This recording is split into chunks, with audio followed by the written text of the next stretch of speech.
It is a privilege to be here today to commemorate this monument to our veterans, those currently serving, those that will serve, and those that will serve in the future.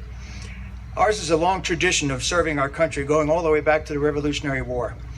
Our country has participated in many wars since that time. War of 1812, the Mexican War, 1848, Civil War, Spanish-American War, World War I, World War II, the Korean War, the Vietnam War, Iraq, and our current conflicts in Syria, Iraq, and Afghanistan.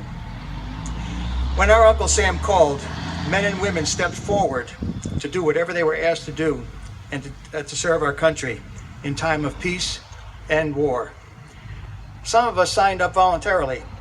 Others of us, including me, received a letter which began, "Greetings from the President of the United States."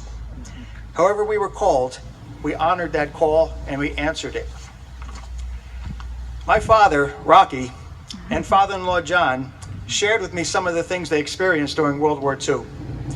After enlisting in the Navy shortly after Pearl Harbor, my father was on a supply ship in the beginning of the war and part of the North Atlantic convoys that went to Europe, cutting across the Arctic Circle from time to time.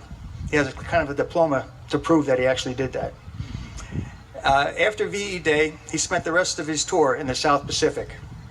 My father-in-law enlisted in the Navy when he graduated from high school in 1944, sailing on a destroyer, or as some of our sailors affectionately call them, tin cans. I hope that name doesn't speak to the structure of the vessel itself. He was also in the South Pacific and was in the terrible typhoon off of Okinawa that one veteran at Telhai, Howard Dones, remembers well, that lasted 3 days. They experienced the thrill of 100-foot swells where the propellers were momentarily out of the water and spinning like crazy until they plunged back down into the trough, looking up at the massive waves ready to crash down on top of them. I had the privilege of meeting and speaking with a number of World War II veterans at Telhai beside Howard Dones, some of whom are here with us today. Lynn Cattell, you raise your hand, Lynn. Bob Thompson and Charles Loomis and Don Evans. Lynn, Bob, and Charles served in the infantry in Europe arriving several weeks after D-Day. Don became a corpsman in the Navy and became attached to a Marine Air Squadron participating in the Battle of Okinawa. Bob landed 3 weeks after D-Day. He was shelled every day for 7 weeks by German 88s, a fearsome artillery piece. He went to Brittany, then to the seaport of Brest. In September, he found himself in the Ardennes forest. He was captured at the very beginning of the Battle of the Bulge in December of that year. He was a prisoner of war for nearly 6 months until George Patton and his army liberated his camp that held over 110,000 men. Bob was able to write a book about his military experiences entitled World War II Scrapbook. It is a great read, and I believe it's for sale, right, Bob? Assembled from the letters that he wrote home and from a detailed description he gave of his 6 months as a POW. It is fascinating reading, ladies and gentlemen. The best time Bob had was when they actually had rest camp for 10 days. The worst time was obviously his time as a POW when his 6-foot 2-inch frame went down to 134 pounds. And even upon his release, he had a rough time with hepatitis and other ailments that he got during his captivity, spending 2 months in the hospital where he lost another 20 pounds. He must have looked like a skeleton, Bob, at that point in time. He was discharged on November 11th, 1945, which is now known as Veterans Day. Charles landed in England on his 19th birthday, and he was stationed near Manchester and went from there to Plymouth and then to France. He landed 3 weeks after D-Day also with Patton's 3rd Army. Later he joined up with the 7th Army and headed to southern France.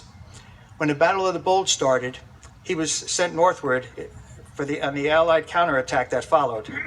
In March of 45, he was sent to Holland and was assigned to British General Montgomery's army. He witnessed the surrender of the German army.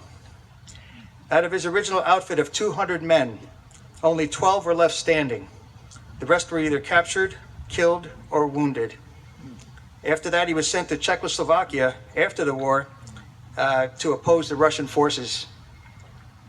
He said of his time in Europe that the fighting was continuous, artillery shelling, etc. He was always cold and wet and dirty. He landed in Europe in June, but he didn't get a shower until August. No change of clothes either. In the winter, they wore layers as they had no winter clothes. They wore wool pants, sweaters, and field jackets. The biggest problem was keeping your feet warm. Best event for Charles was when he spent 10 days in the Riviera. That's been a good place.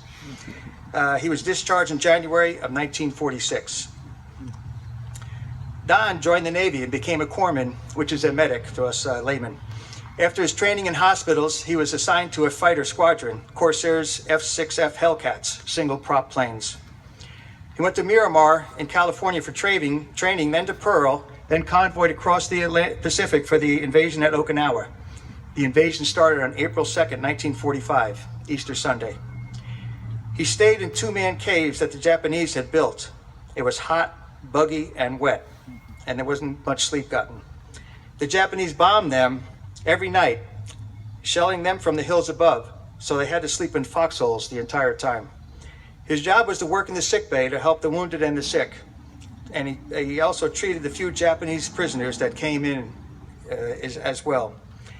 He stayed there until 1946 and got out in April of 1946, having spent 38 months in the service.